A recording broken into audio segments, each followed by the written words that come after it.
الحمد للہ وحدہ والصلاة والسلام علی من لا نبی بعدہ اما بعد فاعوذ باللہ من الشیطان الرجیم بسم اللہ الرحمن الرحیم ما كان محمد ابا احد من رجالکم ولکن رسول اللہ وخاتم النبیین قال النبی صلی اللہ علیہ وسلم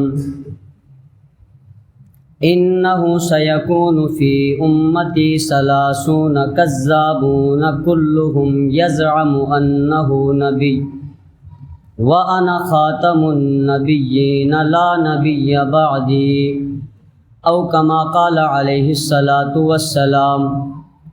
ہم نے انسان کو پستی سے اٹھانا چاہا، ہم نے انسان کو پستی سے اٹھانا چاہا، چاند تاروں کی فضاؤں میں اڑانا چاہا، ہم نے آئین زمانہ سے بغاوت کی ہے، ہم نے اللہ کا قانون چلانا چاہا، ابن خطاب سے انداز تکلم لے کر تخت مرزا کو سر عام ہلانا چاہا، رب اکبر کی قسم، رحمت عالم کی قسم، ہم نے دامان محمد کو بچانا چاہا۔ واجب الاحترام، قابل صد احترام، میں تمام اساتذہ کرام کا مشکور و ممنون ہوں کہ مجھ ناچیز کو حوصلہ دیا۔ یقیناً مجھ میں کوئی ایسی خوبی نہیں جس کی وجہ سے میں یہاں اسٹیج پر کھڑا ہوں، یہ ان اساتذہ کرام کے محنت اور دعاؤں کی برکت ہے۔ میں آج کے اس تقریری مسابقے کے اندر آپ کے سامنے ایک اہم عنوان کو لے کر حاضر ہوا ہوں، وہ ہے قادیانیوں کے اعتراضات اور اس کے جوابات۔ سامعین محترم، عہد رسالت سے لے کر آج تک سینکڑوں دجال اور کذابوں نے دعوی نبوت کر کے اسلام کی بنیادوں میں توڑ پھوڑ ڈالنے کی ناکام کوشش کی ہے، لیکن چشم فلک اور تاریخ کے اوراق اس بات پر شاہد ہے، جب بھی کسی بد نسل بد ذہن انسان نے تاج ختم نبوت کی طرف للچاتی ہوئی نظروں سے دیکھا تو اسلام کا دم بھرنے والے غیور مسلمانوں نے ایسے بدبختوں کو اللہ کی زمین پر گوارا نہیں کیا، بلکہ اسے واصل جہنم کر کے رہتی دنیا کو بتا دیا ہم ختم نبوت کے لیے جان کی بازی لگا سکتے ہیں، مگر ختم نبوت کی عقیدے پر آنچ آنا گوارا نہیں کر سکتے۔ چنانچہ ہر دور کے اندر جھوٹے مدعیان نبوت آتے رہے، انہی میں سے ایک ملعون مرزا غلام احمد قادیانی 1901 میں اٹھ کھڑا ہوتا ہے اور نبوت کا دعویٰ کرتا ہے۔ یہ ملعون خود کو خدا کا رسول کہتا ہے، اپنے ماننے والے مرتدوں کو صحابی رسول کہتا ہے، اپنی فاجرہ اور زانیہ بیویوں کو امہات المؤمنین کا لقب دیتا ہے۔ اسی مرزا کے متبعین کو قادیانی کہا جاتا ہے۔ جب ہم ختم نبوت کے عقیدے پر قرآن مجید کی آیت ما کان محمد ابا احد من رجالکم ولکن رسول اللہ وخاتم النبیین کو پیش کرتے ہیں تو قادیانی آگے سے یہ اعتراض کر اٹھتا ہے، یہاں خاتم النبیین کا معنی انبیاء کا مہر ہے کہ پہلے اللہ تعالیٰ نبوت عطا فرماتے تھے، اب اللہ تعالیٰ کے رسول کے اتباع سے نبوت ملے گی، جو شخص آپ کی اتباع کرے گا اس پر آپ مہر لگا دیں گے اور وہ نبی بن جائے گا۔ یاد رکھنا، یہاں خاتم کا معنی مہر کے نہیں ہے، خاتم کا معنی آخر کے ہیں۔ دیکھیے مفردات القرآن، امام راغب اصفہانی اس آیت کے تحت لکھتے ہیں وخاتم النبیین لأنہ ختم النبوہ ای تممہا بمجیئہ۔ یہاں پر آخر کے معنی میں خاتم کا لفظ استعمال ہوا ہے۔ ہم مرزائیوں سے کہتے ہیں اگر آپ اپنی بات میں صداقت رکھتے ہو کہ یہاں خاتم کا معنی نبیوں کے مہر سے آپ کرتے ہو تو ہم آپ سے پوچھتے ہیں، آپ کا اپنا نبی مرزا غلام احمد قادیانی اپنی کتاب کے اندر نزول وحی، حقیقت مسیح، ان تمام کتابوں کے اندر لکھتا ہے خاتم النبیین کا معنی انبیاء کا مہر ہے، اور دعویٰ کرتا ہے میں قرآن سے اس کو ثابت کرتا ہوں، حدیث سے اس کو ثابت کرتا ہوں، اقوال صحابہ سے اس کو ثابت کرتا ہوں۔ ہم مرزائیوں سے کہتے ہیں آپ ان تینوں میں سے کسی ایک کے اندر یہ معنی دکھلا دیں۔ یہاں خاتم النبیین کا معنی نبیوں کی مہر ہے، لیکن ہمیں معلوم ہے نہ خنجر اٹھے گا نہ تلوار ان سے، یہ بندر ہمارے نچائے ہوئے ہیں۔ سامعین محترم، اگلا اعتراض سنیے، یہاں پر ختم نہیں کرتے، کہتے ہیں آپ کہتے ہو نبوت رحمت ہے۔ اگر آپ کے ہاں نبوت رحمت ہے تو پھر نبوت جب رحمت ہے تو رحمت کو ختم اور بند کیوں مانتے ہو؟ ہم کہتے ہیں نبوت رحمت ہے، آپ علیہ السلام کو رب کائنات نے رحمت للعالمین بنا کر دنیا میں بھیجا ہے۔ قرآن مجید کی آیت ہے وما ارسلناک الا رحمت للعالمین، جب آپ کو سارے جہانوں کے لیے رحمت بنا کر بھیجا ہے تو اس کا مطلب یہ ہے اب قیامت تک نئی رحمت کی کوئی ضرورت نہیں رہی۔ جب نئی رحمت کی کوئی ضرورت نہیں رہی، اسی وجہ سے ہم ختم نبوت کو ختم بھی مانتے ہیں، رحمت کو بھی ختم مانتے ہیں۔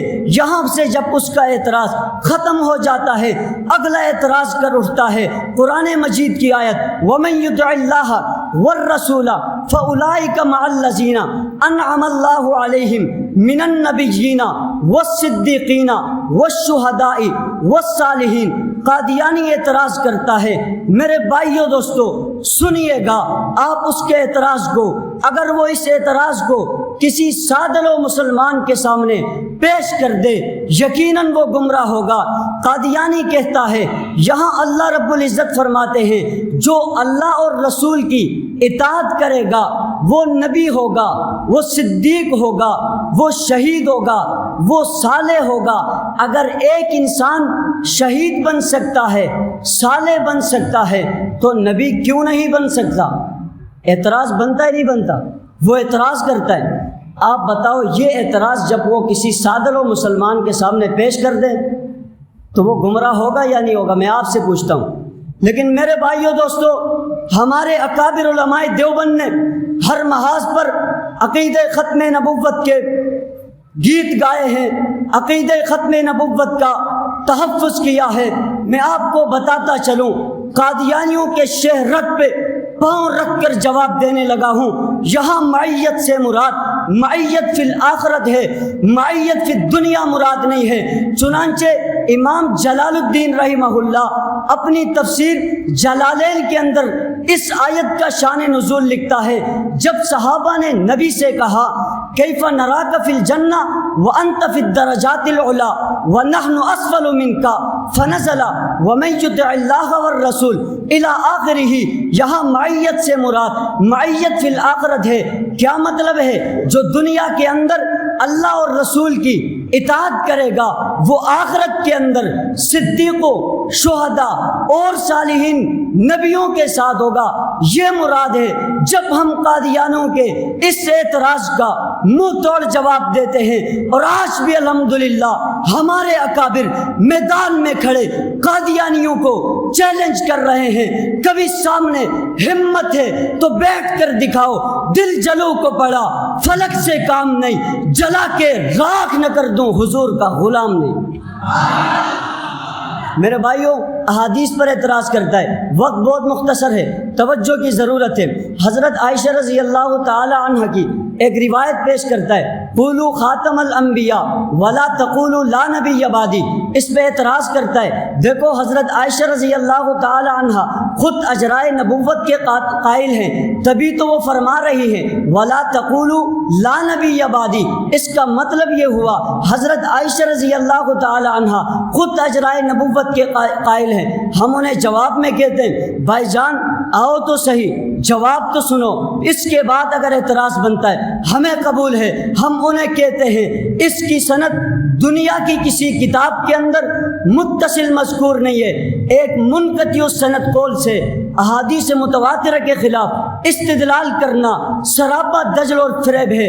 یہ قادیانی ہی کر سکتا ہے، ختم نبوت کا غداری کر سکتا ہے۔ ہم انہیں جواب میں کہتے ہیں اگر حضرت عائشہ رضی اللہ تعالی عنہ اجرائے نبوت کے قائل ہیں تو پھر کنز العمال جلد نمبر 15 کے اندر حضرت عائشہ رضی اللہ تعالی عنہ کی روایت موجود ہے، لم یبقی من النبوت بعدہ شیء الا من المبشرات۔ یاد رکھنا حضرت عائشہ رضی اللہ تعالی عنہ کی طرف اس قول کی نسبت کرنا صراحتاً زیادتی ہے، کیونکہ جتنی حدیثیں، بہت ساری حدیثیں ایسی ہیں جو حضرت عائشہ رضی اللہ تعالی عنہ سے ہوتے ہوئے ہمارے پاس آئی ہے۔ یہ حدیث لم یبقی من النبوت بعدہ شیء الا مبشرہ، یہ اس بات پر دلالت کر رہی ہے کہ یہاں ختم نبوت کے قائل ہیں، تبھی تو وہ فرما رہی ہے۔ جب قادیانیوں کا یہ اعتراض ختم ہوتا ہے تو خود ایک روایت گڑھتا ہے اور کہتا ہے ابو بکر خیر الناس الا ان یکون نبی، تمام لوگوں میں ابو بکر افضل ہیں، ہاں اگر اس کے بعد کوئی نبی ہوتا تو وہ افضل ہوتے۔ لیکن اب دیکھو یہاں قادیانی اعتراض کیسے بناتا ہے، کہتا ہے ابو بکر تمام لوگوں میں افضل ہے، الا ان یکون نبی، مگر یہ کہ کوئی نبی ہو۔ اس کا مطلب یہ ہے کہ اجرائے نبوت ہے، نبوت جاری ہے، تبھی تو الا ان یکون نبی کہا۔ ہم انہیں کہتے ہیں اس حدیث کو آپ نے خود گڑھا ہے۔ کنز العمال جلد نمبر 11 کے اندر اس حدیث کے آخر میں لکھا ہے ھذا الحدیث احد ما انکر، یہ ایسی حدیث ہے جس کا انکار کیا گیا ہے۔ کسی منکر روایت سے عقیدے کا استدلال کرنا سراپا دجل و فریب ہے۔ آپ کسی سادہ لو مسلمان کے سامنے تو یہ اعتراض جان سکتے ہیں، لیکن میرے علماء دیوبند کے سامنے یہ اعتراض تمہاری بس کی بات نہیں ہے۔ اگر کسی عالم کے سامنے بیٹھ کر یہ اعتراض کرے گا تو تجھے اس انداز سے للکارے گا ہم سے تاریخ ہے، تاریخ کے عنوان ہے، ہم وقت بھی جانتا ہے، وقت کی پہچان ہے، ہم سے الجھو گے تو انجام برا ہوگا۔ رب کعبہ کی قسم صاحب ایمان ہے۔ آخری اعتراض ہم کہتے ہیں دیکھو عقیدہ ختم نبوت کی طرف حضرت عیسیٰ علیہ السلام کا رفع اور نزول بھی اسلام کے بنیادی عقائد میں شامل ہے۔ چنانچہ مسلمانوں کا عقیدہ ہے عیسیٰ علیہ السلام بحکم خداوندی فرشتوں نے اسے اٹھا کر آسمان پر لے گئے، یہ ہمارا عقیدہ ہے۔ قرب قیامت میں جب دجال کا ظہور ہوگا تو ایک قیامت کی نشانی کے طور پر عیسیٰ علیہ السلام کا نزول ہوگا، لیکن قادیانی نزول مسیح اور حقیقت الوحی کے اندر مرزا غلام احمد قادیانی لکھتا ہے کہ نہیں، حضرت عیسیٰ علیہ السلام کو آسمانوں پر نہیں اٹھایا گیا، جب انہیں صلیب پر چڑھایا گیا تو اللہ نے انہیں بچا لیا اور وہ اپنے ملک سے ہجرت کر کے کشمیر چلے گئے۔ 87 برس کی عمر میں وہیں ان کی وفات ہوئی اور وہیں ان کی قبر ہے۔ ہم کہتے ہیں آپ کے ہاں عیسیٰ علیہ السلام حیات نہیں ہے۔ آؤ علماء دیوبند سے دلائل سنو۔ قرآن مجید کی آیت ہے اذ قال اللہ یا عیسیٰ انی متوفیکا، یہاں متوفی باب تفاعل سے اس کا معنی ہوتا ہے کسی چیز کو پورا پورا لینا۔ اس کا مطلب یہ ہوا خود اللہ رب العزت فرماتے ہیں کہ ہم آپ کو پورا پورا اٹھانے والے وَرَافِعُكَ إِلَيَّ، یہ بھی اس بات پر صریح دلالت کر رہی ہے کہ آسمانوں پر حضرت عیسیٰ علیہ السلام کو اٹھایا جائے گا۔ ایک دوسری آیت کے اندر خود صریح الفاظ میں موجود ہے کہ عیسیٰ علیہ السلام کو آسمانوں پر اٹھایا گیا ہے۔ وَمَا قَتَلُوهُ يَقِينًا، بل رفعہ اللہ الیہ، رفع کا معنی ہوتا ہے اوپر کو اٹھانا۔ تو اس آیت کا مطلب کیا ہے کہ اسے قتل نہیں کیا گیا۔ ہو ضمیر کا مرجع حضرت عیسیٰ علیہ السلام ہے کہ اس کو قتل نہیں کیا گیا، بلکہ اللہ نے اس کو اوپر اٹھایا ہے۔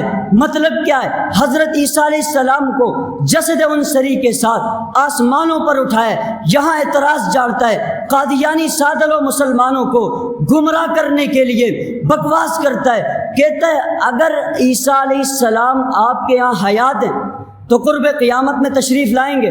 جی ہاں بالکل تشریف لائیں گے۔ اعتراض کرتا ہے اگر وہ قرب قیامت میں تشریف لائیں گے تو منصب نبوت پر فائز ہوں گے یا نہیں؟ اگر آپ کہتے ہو منصب نبوت پر فائز ہوں گے تو یہ ختم نبوت پر ضد پڑتی ہے۔ اگر آپ کہتے ہو ختم نبی نہیں ہوں گے اس وقت تو اس صورت میں ایک نبی کا نبوت سے معزول ہونا لازم آتا ہے۔ ہم اسے جواب میں کہتے ہیں کہ عیسیٰ علیہ السلام نبی ہوں گے۔ علامہ آلوسی رحمہ اللہ تفسیر روح المعانی کے اندر لکھتے ہیں وَكَوْنُهُ خَاتَمُ الْأَنْبِيَاءِ لَا يُنبَعُ أَحَدٌ مِّن بَعْدِهِ وَأَمَّا عِيسَىٰ مِمَّنْ قَبْلَهُ نَبِيٌّ، کہ آپ علیہ السلام کے خاتم الانبیاء ہونے کا مطلب یہ ہے کہ آپ کے بعد نیا نبی کوئی نہیں ہوگا۔ عیسیٰ علیہ السلام تو پہلے نبی بنائے جا چکے ہیں، جب قرب قیامت میں تشریف لائیں گے تو وہ بطور خلیفے کے ہوں گے، نبی تو پہلے بنائے جا چکے ہیں۔ یہ اعتراض بھی ہم ختم کر دیتے ہیں۔ میں قادیانیوں سے کہنا چاہتا ہوں کس ذات کو تم نے نبی بنائے بیٹھے ہو جس کا نہ شکل ہے، نہ عقل ہے، نہ رنگ ہے، نہ ڈنگ ہے، جس سے ساری دنیا دنگ ہے؟ تم کس رسول کو چھوڑ بیٹھے ہو جو ان صفات کا حامل ہے؟ ارے خاتم الانبیاء وہی ہے، خاتم المرسلین وہی ہے، امام الانبیاء وہی ہے، ساقی کوثر وہی ہے، شافع محشر وہی ہے، محمد مصطفیٰ وہی ہے، احمد مصطفیٰ وہی ہے، خیر الورا وہی ہے، شمس الضحیٰ وہی ہے، بدر الدجا وہی ہے، محمد مصطفیٰ وہی ہے، منور وہی ہے، مطہر وہی ہے، معزز وہی ہے، اعلیٰ وہی ہے، عرفہ وہی ہے، اکمل وہی ہے، مزمل وہی ہے، مدثر وہی ہے، یاسین وہی ہے، طٰہٰ وہی ہے۔ جب آپ ایسی صفات والے پر اعتراض کرتے ہو تو پھر میرے جذبات بول اٹھتے ہیں۔ میں انشاءاللہ تعالیٰ ایسا وقت دیکھنا چاہتا ہوں کہ آپ حضرات دلائل کے میدان میں کمال پیدا کر کے ختم نبوت کے تحفظ کے لیے میدان میں اترے۔ آپ اس کے لیے تیار ہے یا نہیں ہے؟ ہاتھ کھڑا کر کے تیار ہے یا نہیں ہے؟ اگر آپ تیار ہیں تو میں آپ کے جذبات کی ترجمانی کرتے ہوئے اٹھ خس مسلمان ہوش میں آ، اے غیرت مسلم جوش میں آ، کندھے سے ملا کر کندھا کر سب سیدھی اب دوش میں آ، نعرے تکبیر لگا، کفر کے ایوانوں میں عقیدہ ختم نبوت کی ایسی ضرب لگا، نسل قادیانی یاد رکھے کوئی حضور کا غلام آیا تھا وما علیہ